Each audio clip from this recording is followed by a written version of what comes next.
Hey there, everybody. Welcome to the Only Podcast. My name is Chris Vanini, your host. It's been a few weeks. I'm joined here, as always, by theonlycolors.com managing editor, Joe Toohey. And you're probably wondering, where has the Only Podcast been in this most crucial of times leading into the college football playoff game this week? Well, we've been very, very busy with lots of stuff. With holiday travel, I was traveling a bunch of work stuff, busy time for me with that. Joe's busy, said he can't remember the last week. So, Joe, it's been a few weeks. How have you been since about 2-3 weeks since we last did this? It sounded like a lot of hashtag excuses to me, Chris, but Yeah. I've been good. It's obviously one of the best times ever to be a Michigan State football and basketball fan. So, just kind of lying in wait and trying to get prepared for what should be one of the biggest football games I can remember. Yeah, we actually held off on this podcast because we wanted to save everything for this one, so we'd give you the best possible preview. And we're going to start off with the biggest news, the biggest stuff going on with MSU, and that's the Great Lakes Invitational starting on Tuesday. Joe, are you excited about the hockey tournament? Absolutely. I was actually at the Joe last Tuesday, and just trying to get prepared we're not going to talk GLA. we're not going to talk about the hockey team. They are struggling, and they host Michigan Tech or play Michigan Tech at the Joe on Tuesday. If you want to go to that, go to that. It's always a fun time. Get cheap tickets. But we're here to talk about football and some basketball at the end, but mostly football. The Michigan State Spartans head to Arlington, Texas, to face the Alabama Crimson Tide at 8 p.m. on New Year's freaking Eve with the chance to go to the national championship game. They opened the season. They played the first game, one of the first games of the year, January 1st at AT&T Stadium, and they will finish the college football calendar year at AT&T Stadium, which is a fun way to look at that. But, Joe, we start off, it's Alabama. What's your first? We kind of talked a little bit about Alabama a few weeks ago when we found out about the matchup, but as we're a couple days off in the game, what are you looking for? What are you thinking right now?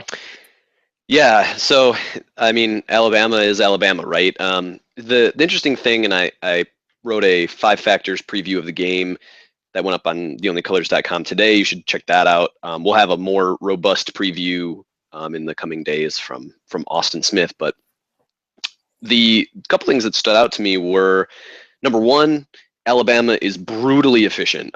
Their defensive efficiency is significantly better than, say, MSU's in 2013, which is saying something because that MSU defense was extraordinarily efficient. But they are susceptible to giving up big plays. They're 80th in the explosiveness measure of points per play that Bill Connolly uses. So they're sort of a break but don't bend defense like we've seen from MSU in previous years. And then they also struggle a little bit to finish drives, and I think part of that is they've got a pretty good kicker, so they sometimes lean on him. Which is weird because he's become a good kicker, but he wasn't coming into the year, and he wasn't at the beginning of the year. He's 21 for 29 on the year now, but I believe he struggled early on in the season. He missed 2 in his first 2 games, or 2 total in the first 2 games. Missed 3 against Tennessee. And but then other than those 2 or those, yeah, he's been hit or miss, but he's definitely gotten better, Griffith. He's 2 for 2 from. No, that's not right. What is this? I'm looking at the stats here, and they're not. Oh no, that's the opponent. My bad. He missed 4 field goals in the first 2 games, and he's only missed 2 since. So he's missed 8 total. So that math doesn't quite work. 1, 2, 3, 4, 5. Oh no, he missed 2 against Arkansas too. I'm having trouble reading the stat sheet. He missed 4 in the first 2 games, and he missed 4 the rest of the year. So that's what I'm saying. He's gotten better since the start of the year. So anyways, Anyway, sorry about that. Alabama can struggle to finish their drives a little bit, which I think is an area that is going to be especially critical for MSU because I think Alabama is going to be able to make some hay one way or another on offense, and so being able to hold Alabama to field goal attempts is going to be really important, I think. And offensively, Alabama is sort of the same way. I mean, they're going for efficiency over explosiveness with Derrick Henry at running back, and they don't put up very many big plays, but they're gonna sort of ram the ball down your throat. But MSU, for the course of the season, I think has done a pretty good job of sort of correcting the issue from 2014 of giving up too many big plays. You could argue that the 85-yard touchdown by Iowa was sort of the antithesis of that. But I do think that this MSU team, when necessary, can sort of ratchet up the aggressiveness defensively.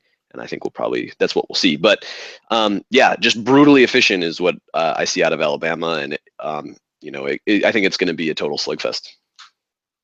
Yeah, and it's really interesting how Lane Kiffin, one thing about Lane Kiffin, what he will always do, he will always put the ball in the hands of his playmakers.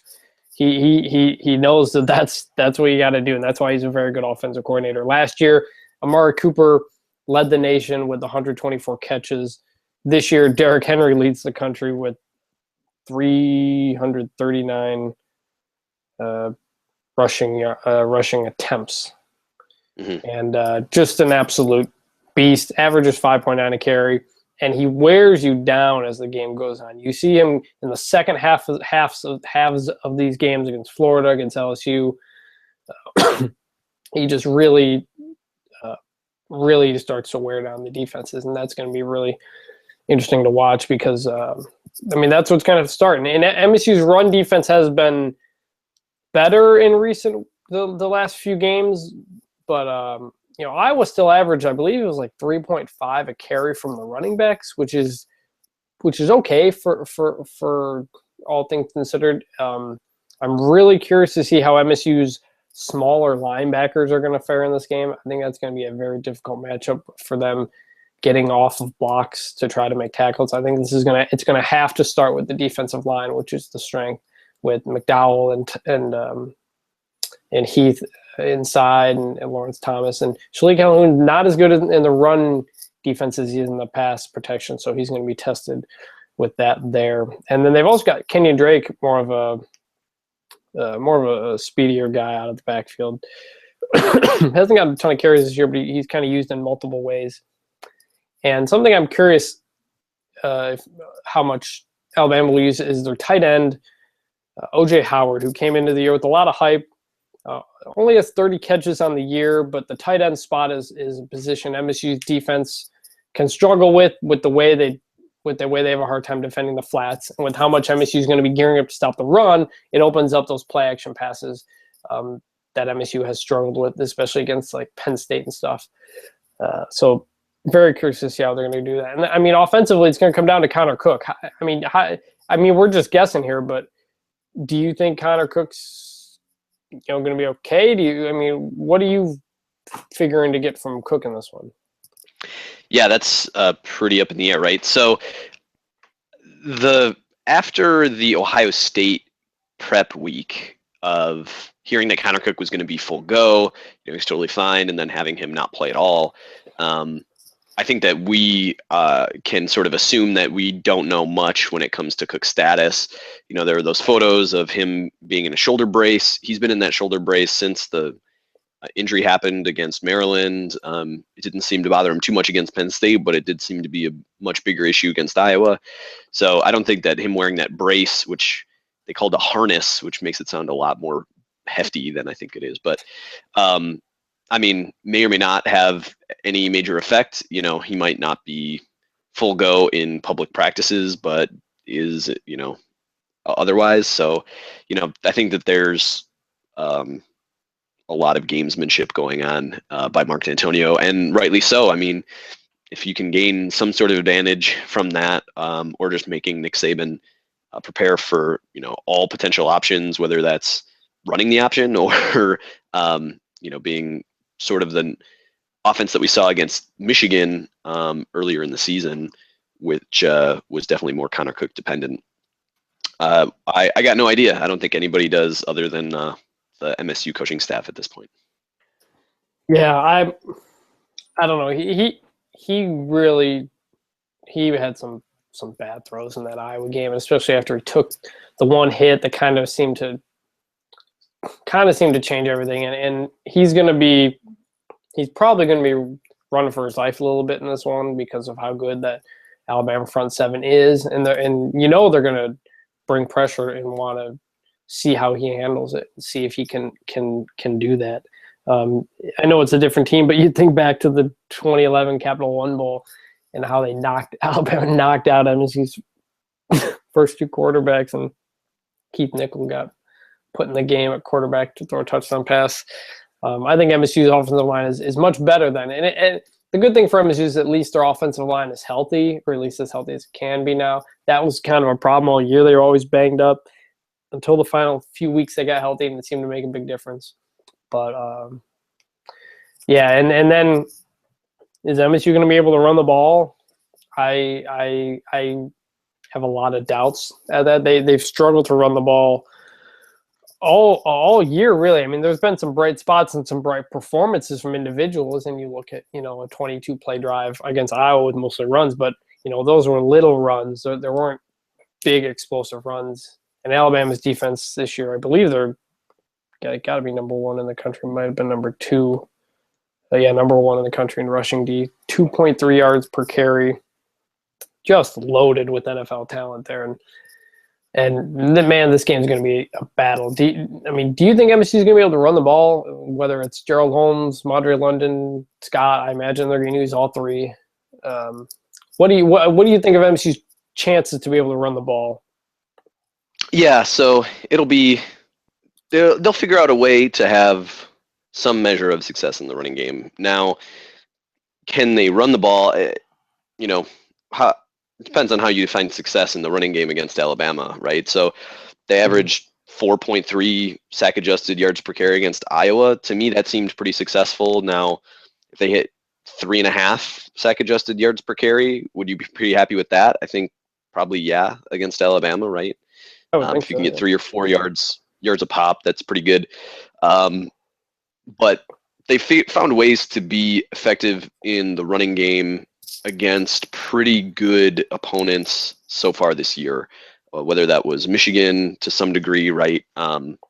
And Ohio State, they basically went to the quarterback run pretty significantly, or against Iowa, which was just handing the ball off to LJ Scott, really, at a certain point. But yeah, I think that MSU will struggle in the running game, but at the same time, I think if you come out with 3.5 yards a carry, and I think that's very doable, you're pretty happy if you're MSU, right? Yeah, I'm curious to see what they do with the running backs if they start with Holmes and rotate out, because LJ Scott's kind of been their fourth quarter guy, really, as defenses kind of get worn down as the game goes on. Derrick Henry is pretty much all three of those in one. He's got basically as many carries as Scott, London, and Holmes have combined, right? I mean, it's pretty wild the number of carries that he's gotten over the course of the year, which could be taken in a couple different ways, right? I remember watching Le'Veon Bell get run down over the course of a year with a similar rushing load. But that doesn't necessarily mean anything, especially once you've got 3 weeks right, more or less of recovery time. Right. It's interesting. I guess I'm just less intimidated by the Alabama brand than maybe some others are, just because they've been unbelievable at stopping the run, but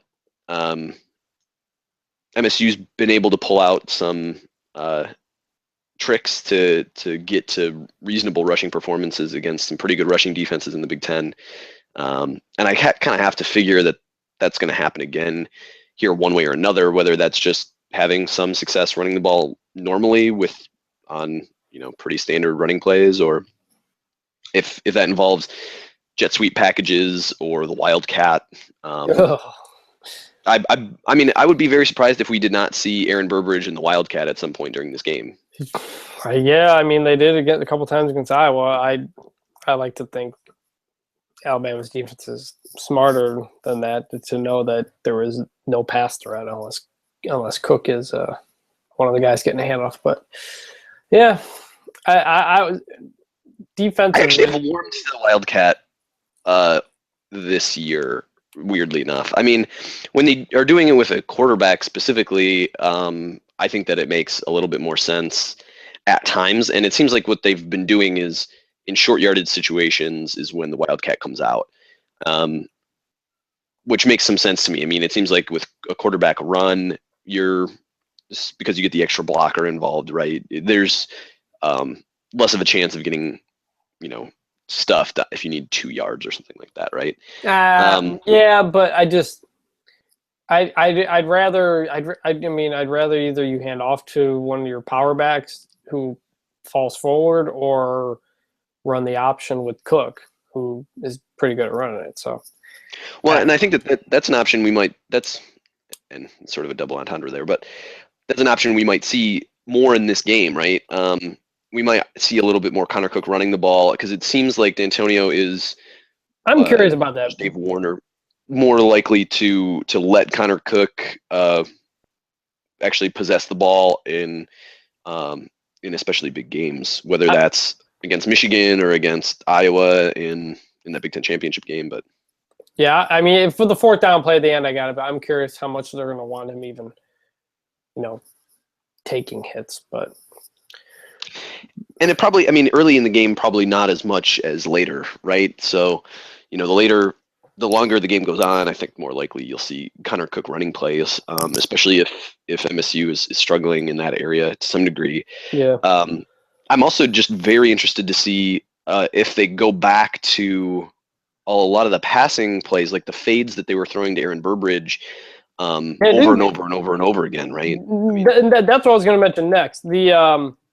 The Alabama defensive backs are I don't want to say undersized, but they've been burned by big receivers this year.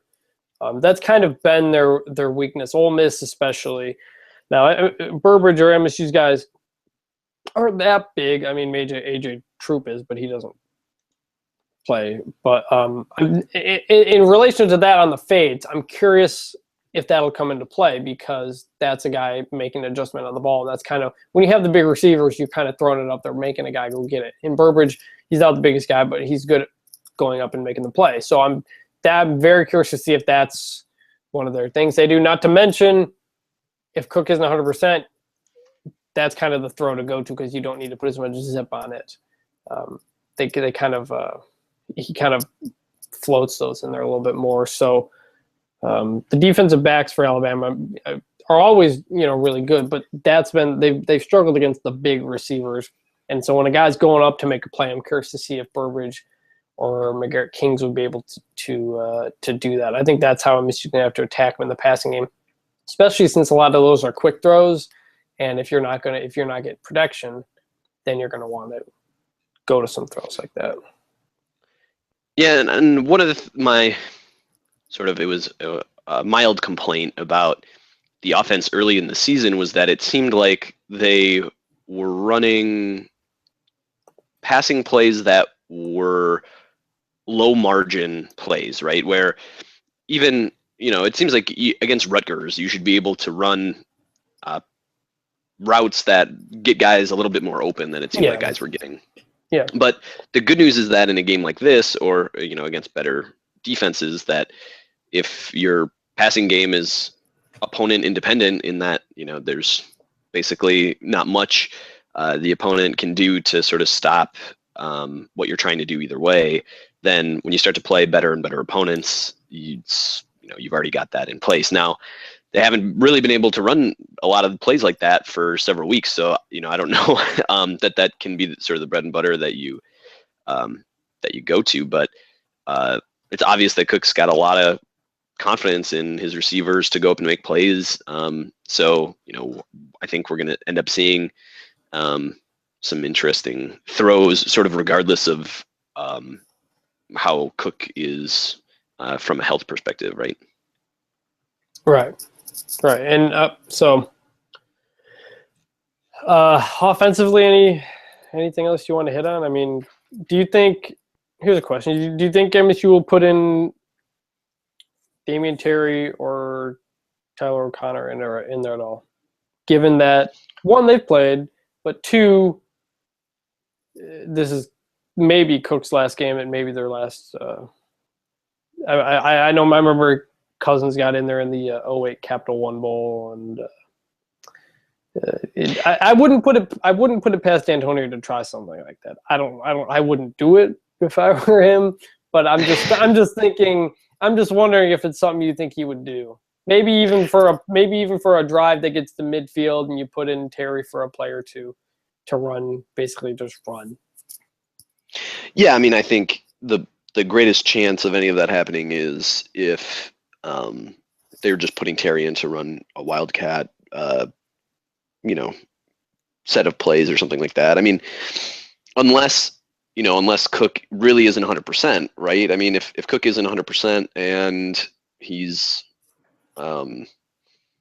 where he was at against Iowa still, and it's clear that he's not going to be able to make the throws that would need to be made to beat that defense, and MSU isn't having even moderate success running the ball, then you might see Tyler O'Connor, just because you can't get one-dimensional against Alabama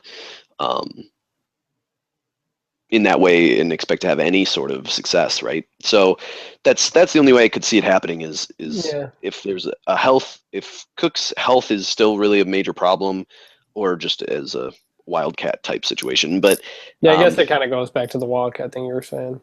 Yeah. Which I guess I almost consider the Terry deal to be a wildcat, but there's always the possibility to throw, and he has done it before. So, I don't know. Which is why I think that the wildcat with Terry in there is a little bit more effective. I mean, the only problem there is just that when Burbridge is operating it, it's a lot more. He's got a lot more speed, obviously. So, I think it adds something. I mean, that's also something that is now on film, and you could run an interesting constraint play off of it in an attempt to sort of generate some offense if they're struggling. So yeah, I mean, we're gonna see. I think we'll see a trick or two from the offense, one way or another. I mean, whether that's the big play fullback Pendleton or something else. We're gonna see something funky. And anything else on how MSU is going to attack Alabama? Do you think we've hit that? I don't think it's going to be fancy, but so. No. I'll be interested to see if they try to go back and do any of the offensive line shifting right before the snap that they did against Oregon. Now that the offensive line is fully healthy, it didn't seem to be a huge plus against Oregon. But shifting numbers one side to another could be a useful thing to do if you're struggling in the running game. So I'll be interested to see. Like I said, I think that we'll see him go deep into the bag of tricks. Yeah. So defensively, I know we've talked about Derrick Henry, and we know we're going to get. And there's not much to say about Derrick Henry. They're gonna run a lot of power. He's gonna wear you down. But what I'm going to be curious with is a guy who's not getting a lot talked about is Jacob Coker, the quarterback for Alabama. He's a talented guy. He hasn't maybe lived up to everything people thought, but technically he's never lost. He's never lost a game as a starter. He didn't start the Ole Miss game. He came in and almost led the comeback. But when I look at the passing game, the first thing you got to think about when you think about MSU is defending the deep ball. And Calvin Ridley, the freshman receiver, is really, really good. And especially, I don't know if you saw the catch he made against Florida in the SEC championship, just going up and taking it away from defensive backs. Unbelievable play.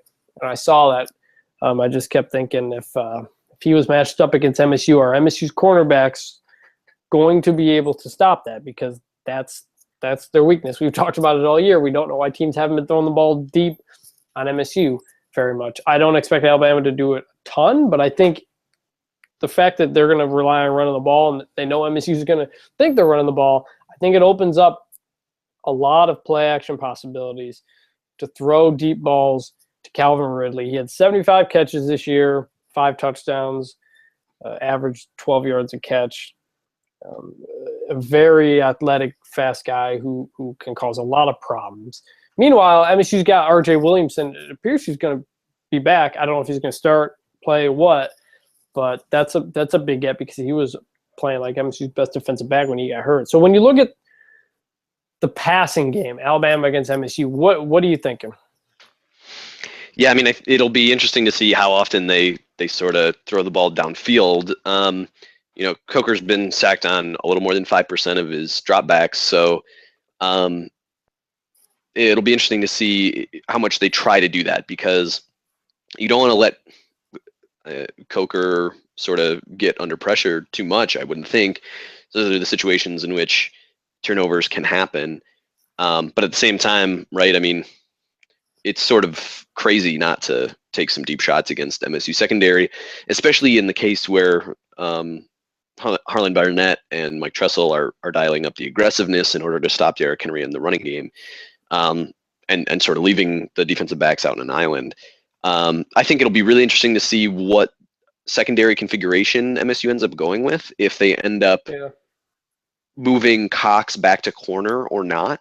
I think that Demetrius Cox looks a lot more comfortable at safety. But I don't necessarily know if they're going to want to play Cox and Williamson at safety. The way that the depth chart came out is that Williamson is a second stringer behind Cox at safety, and then Colhoun and Darian Hicks are the starters at corner.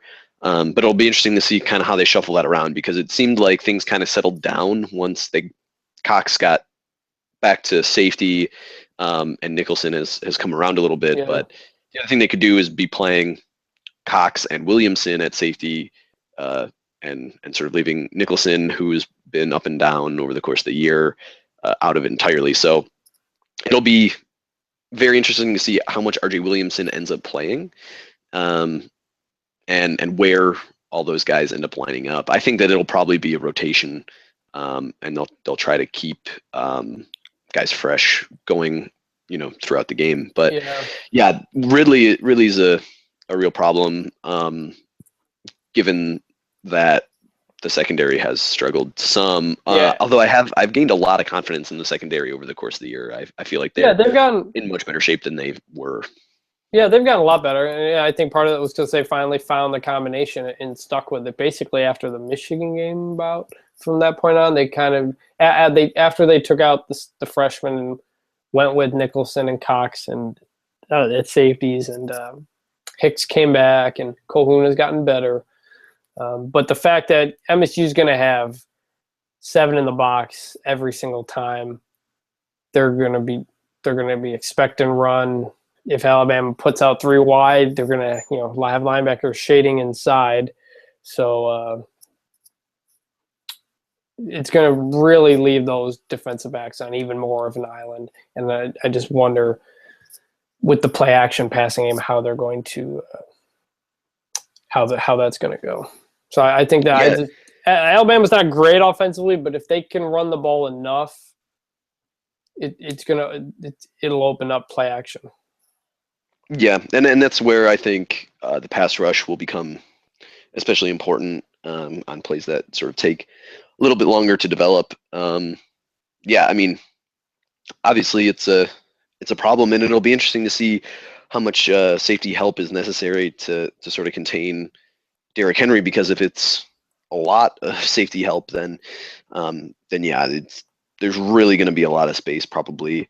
But then also, it seems like Alabama fans are not particularly high on Jake Coker, so you still have to be able to make some pretty good throws, even in the case where you've got playmakers down the field. And in some games, MSU's opponents have been able to do stuff like that. but it's still kind of a tough thing to do. And I think it's I'm not sure if Coker is that guy or not. Maybe he is. It seems like he's got the physical tools to do it, but yeah, it's an interesting problem for offenses, I think, to be willing to sort of trust their quarterback to chuck it down the field like that. Yeah, and the other thing with Coker, he's shown a good amount of athletic ability to run when needed. And that was something I wondered with CJ Beathard. And MSU contained him pretty well, I think. And that'll just be another thing they're going to have to keep an eye on is if it's a play action, if it's a rollout, if Coker can take off, and that'll be another thing the linebackers are going to have to account for. So, I mean, coming into this game, there's not a lot of secrets on either side. It's kind of like the Iowa game. You know, as we kind of sit here and break down what each team is going to do to each other. I mean, more than anything, it's going to come down to if Alabama can run the ball, if Connor Cook can make the big throws that he's made all year. I mean, that's what each team does. Which team's going to be able to do it the most? You said you're not afraid of the Alabama brand. Alabama comes into this game second straight year with the college football playoff. They played in the stadium earlier this year.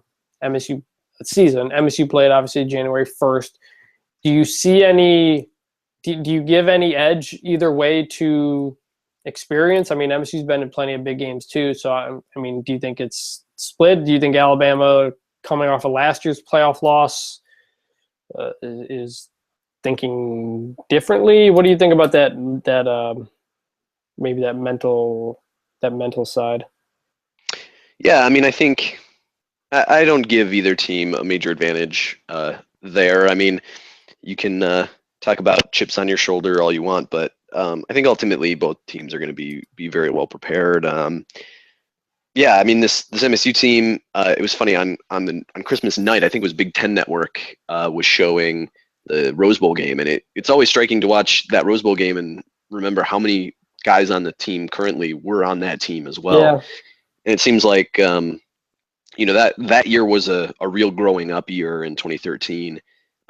Between the Big Ten championship game against Ohio State and then the Rose Bowl itself, and they weren't intimidated by the Cotton Bowl atmosphere this past year, and were able to make a big comeback in the fourth quarter, and they were in the Big Ten championship again this year, and played on a big stage a number of times, right? I mean, College Game Day was at 4 different MSU games, so they know. That's what I was saying. I mean, and Alabama's got a lot of experience as well, but I don't necessarily put any stock into. I don't think anybody's going to be wide-eyed. Yeah, I remember Saban said a few weeks ago that he thinks his team is much more better focused than they were a year ago, and it's interesting because in the summer he said our guys were thinking about the NFL draft stock, blah blah blah. But a year ago this time he said his team was very well focused and in the right mindset. So I mean, I guess you never know until the game ends and you can decide what was what afterward. Yeah, yeah, that's how narratives work, Chris. Yeah. So, I mean, you're going to the game, right? Yes, I am. When are you heading down there? So I am flying down on Wednesday. So I've got a friend he's originally from Allen, Texas, which is like 40 minutes north. So I got a free place to stay, and flights weren't real expensive, and ticket prices actually dropped dramatically. You can get into the stadium now for $90. Oh yeah. And not even standing room, like actual seats for like $90. So I actually ended up finding tickets that were below face value, which I thought was pretty wild. So yeah, I mean, I'm excited. I mean, our seats aren't all that great, but we'll be in there. We're not in standing room. It seemed like it would be kind of silly to go all the way down to Arlington to be in a standing room section, but I'm excited. I'm excited for the atmosphere. The trick is going to be trying to watch the other semifinal game first and then still get to the game in time, because there's a pretty small window to do that. Let's talk. Yeah. Well, now that we're okay, well, at this point, New Year's Eve, I know you're going to the game, so I guess it may not matter as much to you, but how stupid is this? It's very stupid. It's all because of the Rose Bowl. It always comes back to the Rose Bowl. The reason there are games on New Year's Eve is because the Rose Bowl gets its 5 p.m. time slot, 5 p.m. Eastern time slot on New Year's Day. That's what they've always had. And so instead of, changing that or doing whatever you want, they're putting the games on New Year's Eve. NBC's playing at 8 p.m. on New Year's Eve. This game will probably be going on, or a team will be celebrating when the ball drops. And it's just ridiculous how much the playoff people, the conference people, all just fall into that. And it's always been about the Rose Bowl, because back when they were coming up with the playoff, the Big Ten didn't fight for home sites or fight to get Indianapolis involved or of some sort. They fought to keep their tie to the Rose Bowl, which is thousands of miles away. And the Rose Bowl's special. Iowa's going to have a hell of a time there, but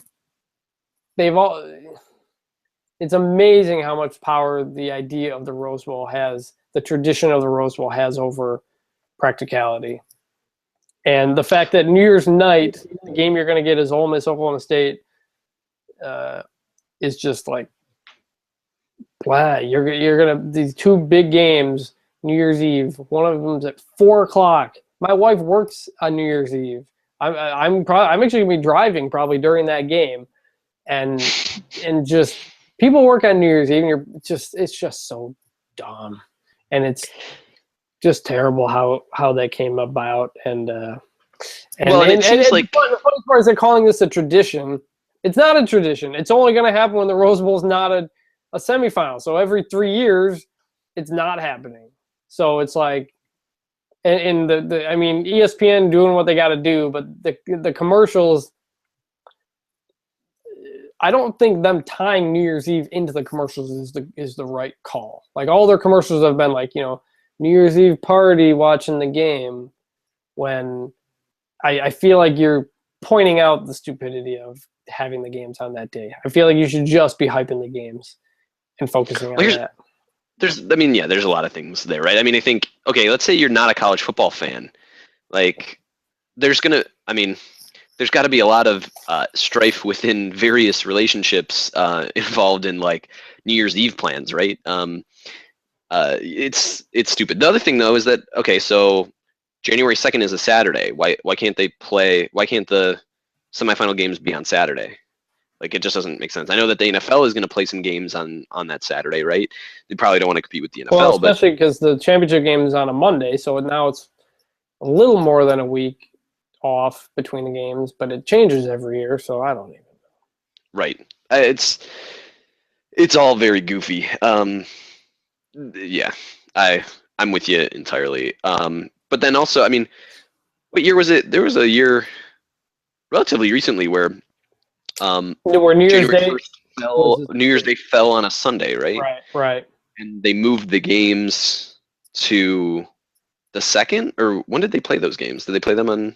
I believe they played them on the 2nd, which was on Monday. Yeah. Right. Yeah. So that's what they should have done. Right. So the only thing more powerful than the Rose Bowl is the NFL, I guess. Isn't that totally the case? Yeah. No, I agree. It's going to be a really weird day in general, because there's other semifinal game at 4, which I'm interested in watching, because there's a chance that MSU ends up playing the winner of that game. So then tailgating is going to be tricky because of the way that the stadium is set up. There's it's kind of in not the middle of nowhere, but sort of in the middle of nowhere. So like, it's the ideal scenario would be like going to a bar and watching at a bar prior to the game, and then just going to the stadium afterwards. But I don't know that that's necessarily an option. So it's just going to be, and then after the game is going to be tough too, because so it's actually 7 p.m. Central, but it'll be the game will end, and depending on what the outcome is, there's not a ton of time to get anywhere before midnight to really do anything. So yeah, it's entirely a TV cash grab, and I'm sure that the games are going to go for 4.5 hours each, because it'll be a really long. I don't even know. I don't even know if it's a cash grab because they're putting it at a poor time. They should have put these on Saturday. Saturday's the second. Put them on Saturday. Put you can keep the Rose Bowl at the first. Put them on Saturday, and if I don't know what the calendar is next year, but if it interferes with the NFL, then work around it. Yeah, but New Year's Eve night is just so dumb. Houston, Florida State's at what is that like at like noon on New Year's Eve? Like what? Yeah. Why are we doing this? Put that game in a prime time slot somewhere. It's just so dumb. But Yeah. I mean, it's Yeah. the same people controlling the playoff who said there'd never be a playoff because they'd ruin the regular season. So they keep trying to tell, oh, we want to start a new tradition. No, you don't. You're giving into the Rose Bowl. Everybody knows this. Dan Wetzel wrote a very good column on it. I highly suggest you read it. He always does a good job of pointing out the hypocrisies. So I don't know. I didn't realize you get so fired up about time slots, Chris. I don't know. It's just the hypocrisy really annoys me. So okay, we haven't done the picks for this game yet. What's your pick and why? So ultimately, I think I probably let this on a little bit in my discussion, but I wouldn't say confident. I think that Alabama should probably be favored, but just because they've been more consistent over the course of the year.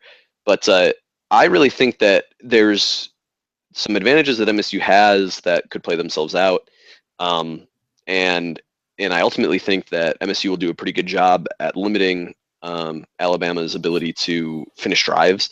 So my pick is MSU 21, Alabama 20. So as I look at this matchup, I find it very difficult to find edges for MSU. I think they have an edge on the quarterback, but I don't know how healthy that quarterback is. I think Alabama will be able to run the ball well enough because MSU's linebackers are undersized. I don't know if John Reschke, Chris Fry, some of those guys are big enough to handle what Alabama's bringing on that line. I think Ed Davis would have been a huge addition to having this game. I think it'd be difficult for MSU to stop the run. I think Calvin Ridley provides a big threat in the passing game that will be difficult to defend. And on the other side, I really don't see how MSU is going to run the ball. No one has run the ball in Alabama. MSU's not that good of a running team. They're just going to have to hope to give enough time for Connor Cook to basically win this game on his own. That's what it's going to come down to. If Connor Cook can make enough plays and MSU can get a couple breaks in the forms of turnovers or something of the like. My score is Alabama 24, MSU 14. I think there were a number of times this year where I picked against Alabama, and I was very much burned for them. And I think that this Alabama team is very, very talented. I know the strength of schedule isn't that great, but I do think they are a very good team. And I don't think the matchup is all that great. And I've said this before. I still believe it. I think of the last 3 years of MSU football, I think this is the worst team of the three. They've just made the clutch plays in all the right times. They made enough clutch plays against Ohio State. Got the final play against Michigan. When they were down against Rutgers, they made the plays to get back. They made the play against Iowa in the final drive. They make the plays at the very end when they need them the most. They make the plays on third down. But overall as a team, they don't run the ball as well. They don't pass the ball as well. They don't defend as well. But they're here in the college football playoff. They're 2 wins away from winning a national championship. 1 win away from playing one more game for one. So you never know because this team has I've picked against this team quite a bit this year. I picked against them. I believe I picked against them against Oregon. I picked against them for Michigan. I picked against them for Ohio State. They won all those games. So if there's a team that can prove me wrong and overcome its parent deficiencies, this team has more than done that. But I just think Alabama is a very good team. going to be very difficult to stop them. Yeah, I guess ultimately, I just feel like the stuff that Alabama does well is the stuff that MSU can stop.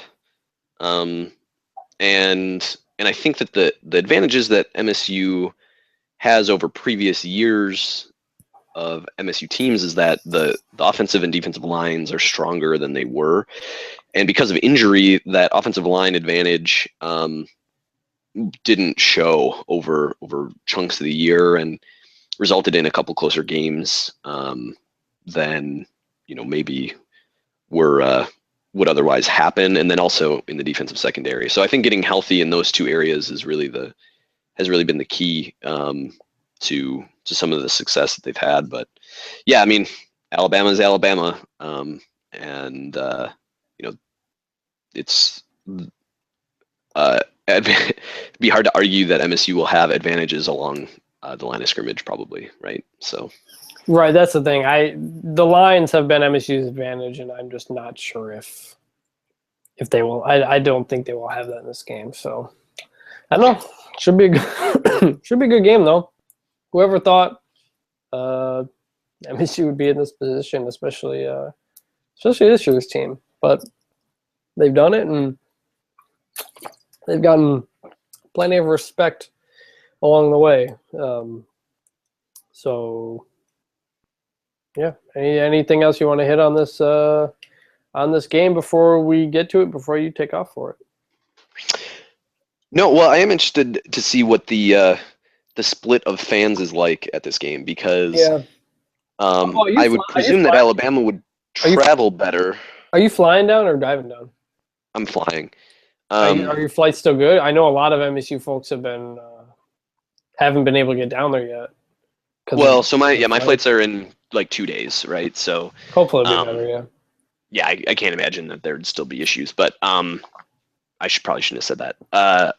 So I'm interested to see what the fan split looks like, because I would assume that Alabama would travel better, and it's not a particularly long trip for them. But they've been to the stadium once already this season, number one. Number two, I think that there's probably a sizable chunk of the Alabama fan base that just presumes that they're going to win and is preparing for the national title game. Mm-hmm. So it'll be interesting to see what the fan split looks like. But then also MSU, we were in the Cotton Bowl this year. So, I could see how that might be a difficult thing to justify as well, especially for people that already went to the Big Ten championship game. Well, I think, and have an idea that there might be another game coming too. I think there was some MSU. I think there were a good amount of MSU fans, so that probably held off on the Big Ten championship game and decided to go in case they made the playoff, because MSU has been to the Big Ten championship game 2 previous times. Yeah. So there were probably some fans that thought that. Not to mention, tickets were really expensive. It was the most expensive Big Ten championship game ticket that they've had, and that's a big reason that is Iowa fans. So I imagine some MSU fans maybe safe. So I don't know. You'll be there, so you can give the report of how that goes. Yeah, absolutely. Yeah, it'll be. I've actually been to Tuscaloosa, Alabama. So my one of my best friends from MSU, I went to grad school at University of Alabama and is actually finishing up right now, which is really interesting. His time at Alabama was bookended by the loss, the beatdown in the Capital One Bowl, and then this game. So it's kind of funny, but it'll be interesting to interact with Alabama fans in sort of like a game situation, right? Yeah, I went down to that Capital One Bowl, and they were pretty friendly. I think they imagined they were going to kill MSU, and they did. But yeah, I mean, with any fan base, kind of just depends on who you walk into. We sat next to some very nice Iowa fans in the Big Ten championship game 2 years ago or 3 years ago.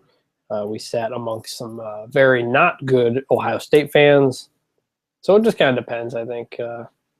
You have to figure the people going to a game like this are very passionate and both have the means to get there. So it's a difficult thing to do. So it's true. So yeah, MSU college football playoff, 3 straight BCS type games in a row, and we'll talk more about what's next for MSU football after the game.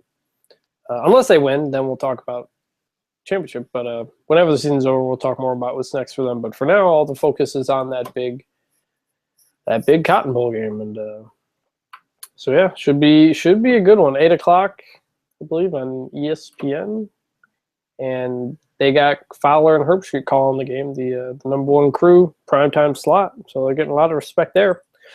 That's for sure. So, all right, before we go, we're gonna talk about basketball. They've only played 3 games since this, and by the time you listen to this, they may have played Iowa already. They play Iowa Tuesday night at Iowa, but in the 4 games since we last recorded one of these, they whooped Maryland Eastern Shore, held on against Florida, beat Northeastern, and held on against Oakland. Joe, with Denzel Valentine out still for a little bit, I guess most of this will be about the Oakland game, but what do you think of where the basketball team's at right now? Yeah, so I think the Valentine injury and sort of the timing of it almost couldn't have been better than it was, right? So playing Oakland was a pretty decent tune-up for Big Ten play, I thought. I'm pretty concerned about this Iowa game because I think Iowa has shown to be a lot better than we expected them to be preseason. And playing in Iowa City is always a tough matchup. It's always tough to go there, at least when they're even halfway decent. I have flashbacks to the 2010-11 season where they got beat by 20 there. But in any case, so but after that, games against Minnesota, Illinois, and Penn State are all winnable even without Denzel Valentine, given how good Oakland is.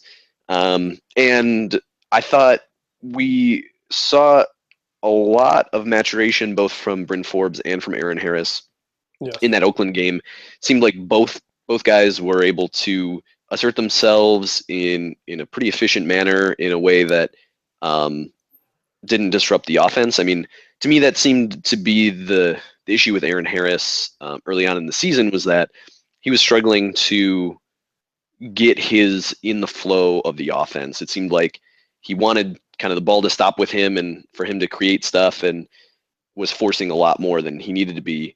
And he seems to have settled into a role. It seemed like it kind of started against Louisville to some degree, but he's come along significantly since then. And Bryn Forbes has grown tremendously as well. So, but what's good about the Valentine injury is the determination of sort of who the other playmakers were going to be. I mean, we sort of figured it would be Aaron Harris and Bryn Forbes, but it's nice to see that they've been able to actually step into those roles.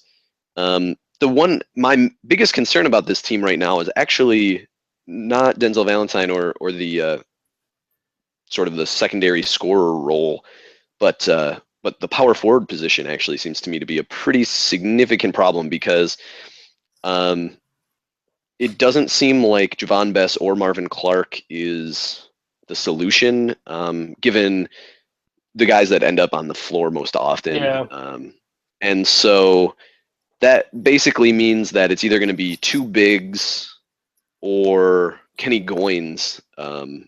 Significant time for Kenny Goins, which if you had told me before the season started that 3 weeks into the year this team would be undefeated and that Kenny Goins would be playing a massive role, I would have said that you were absolutely insane. Right. So that's my biggest worry, is that the power forward position is so up in the air, and it requires a really specific player for that to work in sort of the way that this team plays anymore. With Brendan Dawson, he was the perfect guy because he had the defensive versatility to kind of guard the smaller 4s or the bigs. And back when Draymond Green was still around, obviously he had a lot of defensive versatility as well. So it doesn't seem to me like Javon Bess or Marvin Clark can really handle sort of bigger power forwards. And Kenny Goins actually does have that defensive versatility that those other 2 are lacking. Right. And he also has shown the ability to hit a jumper, which is amazing. So that's the other piece that's going to be very interesting to me, is just how much Kenny Goins ends up contributing going forward, because he's clearly jumped Wallenman, who played a lot last year. Yeah, well, I mean, in that Oakland game, they played, I think, 12 guys in that first half, and they made the comeback with a five of Forbes, Harris, Costello, Nairn, and Goins. Those were kind of the five in there for a big stretch as they kind of made that comeback in the second half. And then you'd have Deontay Davis come in to spell some of the big men mostly. And so that was an interesting lineup, and it worked. And I'm curious to see what it'll be going forward. And you mentioned Aaron Harris kind of growing up. He grew up in that game. I mean, from how he started in that game to how he took over at the end, you could see the confidence grow with him throughout the game. And I think that's a big sign for them moving forward. They had him running the point in those final number of possessions late in the game, as opposed to Nairn. I think part of that was because in case of free throws, but Harris showed the ability to drive to the hoop and finish a number of times, and wasn't maybe the best at the dribbling and the passing part of the point guard, but he was doing what they were doing, and as opposed to Nairn, which I found very interesting, and that may be curious to see how that role expands moving forward. And Forbes, I mean, he's shooting 49% on the 50% on the year, 49% from three, which is unreal, and 30-something points against Oakland. Just a heck of a performance. And defensively, he's been very good too. And that's the thing. He's shooting 49% on threes, but he's also doing pretty well on twos too. He showed the ability to drive a little bit and either run a floater or a pull-up jumper. So it wasn't all in that Oakland game. It wasn't all three-pointers. So this team is just so deep. We said it when Valentine went down. Did we talk about it when he went down? I don't remember, but they can play 12, 13 guys. They had and Alvin Ellis. He was a big part of that Oakland game too. He was in there for a big chunk of that second half comeback. Him and Davis were the top guys off the bench, I think, in the second half. So you got 12, 13 guys, and if any team could lose a Player of the Year candidate, it was this MSU team because of how many guys they played. That's as I said in the Oakland game, they played 12 guys in that first half. They were just Izzo's throwing everybody out there trying to see what works, because that was the first game without him, I think, or at least the first meaningful game without him. It was the first game without him. Yeah, Izzo wanted to see what worked, and he found it in the second half, and he went with those guys. And this team just wears teams down as the game goes on because they play so many guys that everybody's rested. If someone's struggling, they can get pulled, and it doesn't hurt the team. That's this team's greatest strength. I mean, they're still number one with a win over Kansas. They just they have holes, but I don't know if any team in the country does a better job of filling those holes than MSU does because of the talent. I don't think MSU's a much more greatly talented team than anybody else out there. Every team out there has weaknesses, but I think MSU does the best job of filling them for spells of time. So the depth on this team is just incredible, and Gavin Schilling's back now and provides something off this. So there's so many guys they can use, and Colby Wallerman, we barely even seen him this year, like you said, and he was a big part of last year. It's just how deep this team is. It's nuts. Yeah, and so what's interesting about all of that is I do think that this Iowa game is going to be a probable loss for this MSU team, just because Iowa has been pretty good. The game that they gave Iowa State, even though they lost late, was pretty indicative of sort of the type of team that they are.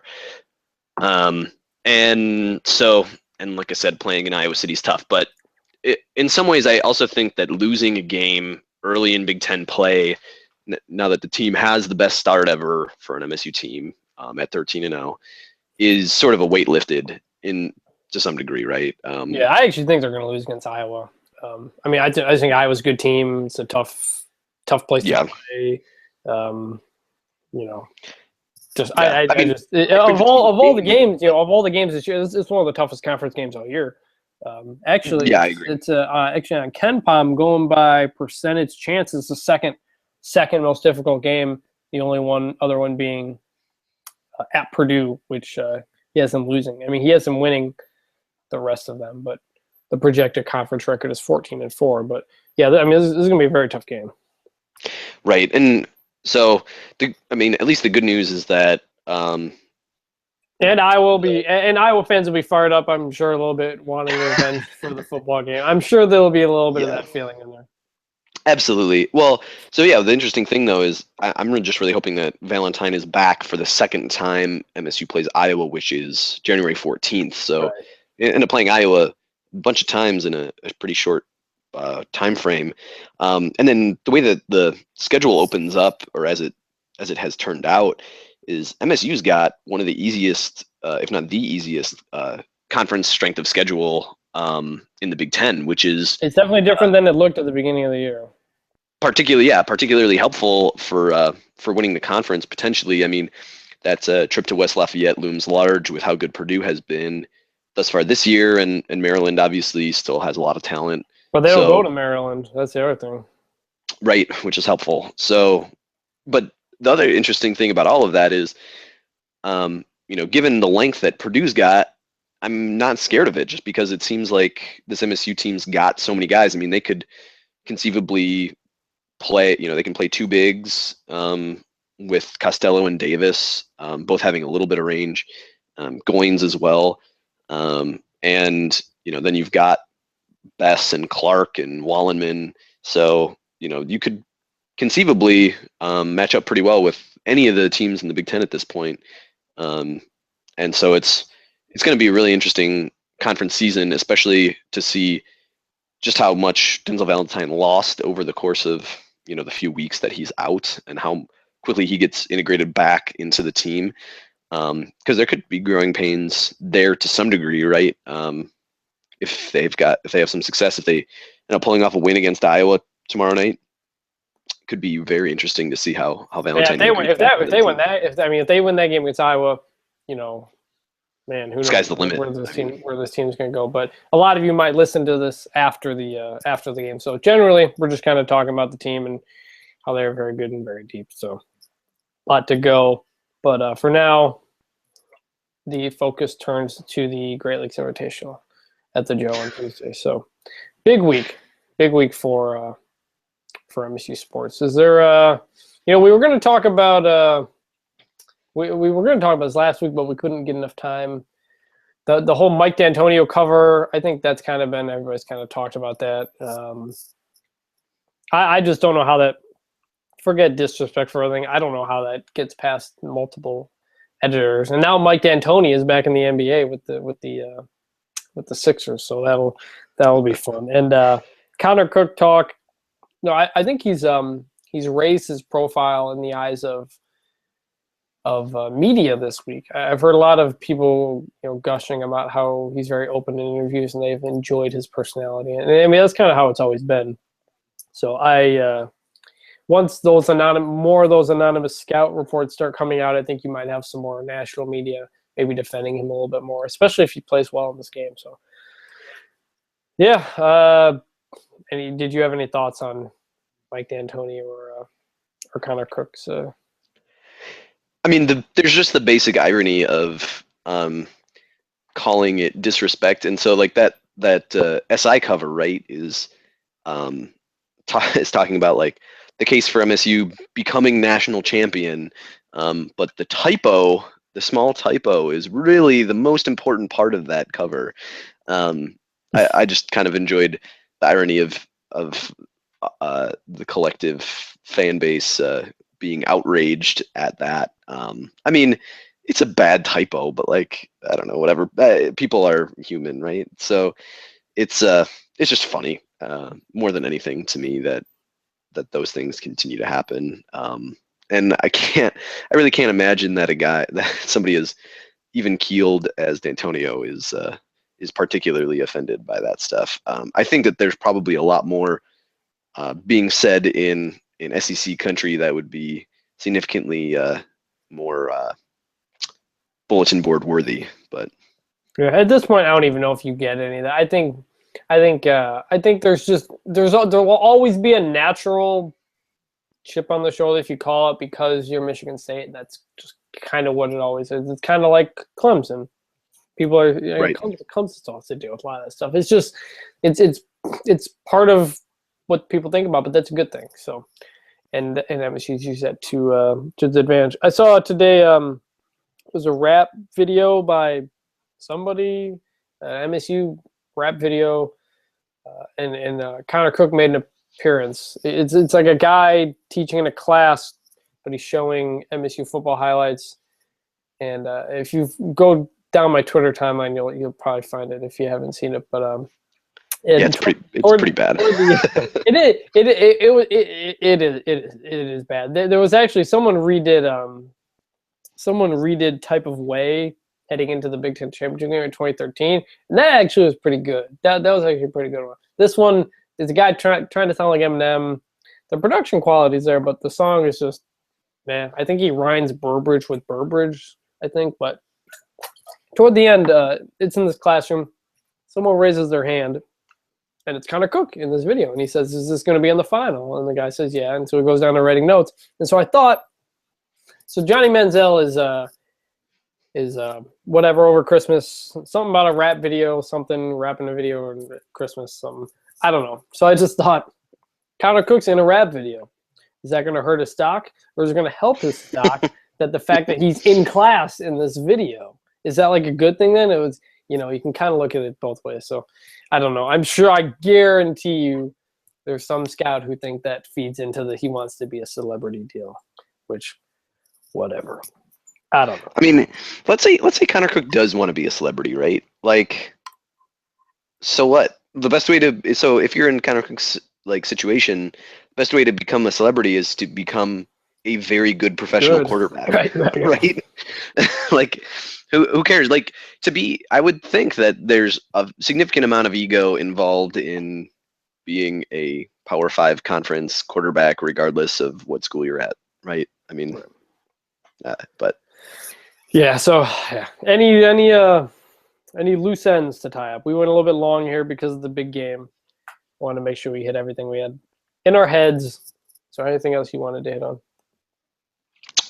No, I think we really got to pretty much everything there. Yeah, it's What sort of stuff do you have coming up in the next few days on TOC? So we'll have a preview of the game, and then obviously coverage of the Iowa game. And I mean, those are sort of the big beats. Yeah, that's. I mean, yeah, I think that's. All right. We think we might end up with a retrospective on the 2011 Capital One Bowl, which would be potentially traumatic for MSU fans at this point. But yeah, I think that's sort of up in the air at this point, actually. Yeah. So yeah, New Year's Eve, enjoy it, MSU fans. You never know when or if it'll come again. You never know what'll happen.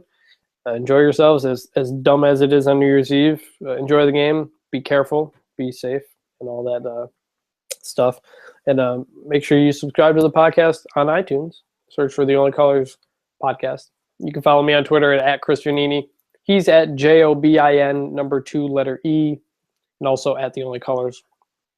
And we hopefully will get to this next week. I don't want to make any promises because I have been and I never know how things are going to go. But given how big this game is, I would imagine we're going to have a podcast next week. So I hope you guys listen to that. And if you made it all the way through this one, really appreciate it. And appreciate any feedback too. If we suck, if we're good, whatever, let us know. So yeah, that'll do it for us. For Joe, I'm Chris Giannini, and we will talk to you guys later. See you. See ya.